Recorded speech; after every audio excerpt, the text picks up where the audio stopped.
नवदुर्गांमधील ब्रह्मचारिणी हे देवीचे दुसरे रूप आहे. नवरात्रीच्या दुसऱ्या दिवशी या देवीची पूजा करण्यात येते. ब्रह्मचारिणी म्हणजे जी स्त्री ब्रह्मचर्याचे पालन करते व एकाग्रतेने तपस्या करते. पौराणिक कथेनुसार राजा हिमालय आणि मैना यांच्या पोटी ब्रह्मचारिणी देवीचा जन्म झाला होता. भगवान शिव तिचे पती व्हावे या इच्छेने तिने हजारो वर्षे कठोर तपस्या केली होती. तपस्यामध्ये तिने केवळ फळे फुले यांचे ग्रहण केले.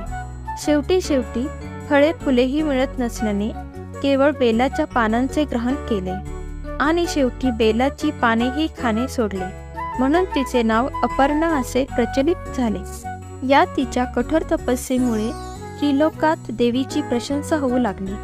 तेव्हा ब्रह्मदेवाने तिला संबोधून आकाशवाणीद्वारे कळविले की तुझी मनोकामना लवकरच पूर्ण होईल आणि भगवान शिव तुला तुझ्या पतीच्या रूपात प्राप्त होतील. देवी ब्रह्मचारिणीचे स्वरूप हे तेजस्वी आणि अतिशय शांत असे आहे. तिने पांढरे वस्त्र नेसलेले असून देवीच्या एका हातात कमंडलू व दुसऱ्या हातात जपमाळ धारण केलेली आहे. तप करीत असल्यामुळे तिची वृत्ती स्थिर व शांत आहे.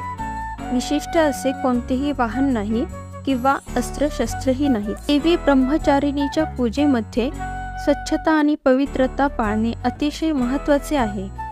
देवीच्या उपासनेमुळे सर्व नीती नियम पालन करण्याची मनोधारणा निर्माण होऊन ब्रह्मचर्याचे सामर्थ्य प्राप्त होते. या दिवशी साधकाचे मन स्वाधिष्ठान चक्रात स्थिर होते. या चक्रात मन स्थिर करणाऱ्याला देवीची भक्ती आणि कृपा प्राप्त होते. तसेच देवी ज्ञान आणि बुद्धीची देणगी प्रदान करते. त्यामुळे विद्यार्थ्यांसाठी या देवीची पूजा महत्त्वाची मानली जाते. ब्रह्मचारी देवीला चमेली व कमळ ही फुले अतिशय प्रिय आहेत. या फुलांची माळ मनोभावे या देवीला वाहिली जाते. तसेच दूध व दुधाचे पदार्थ नैवेद्य म्हणून दाखविले जाते. या दिवशी कुमारिका भोजन दिले जाते.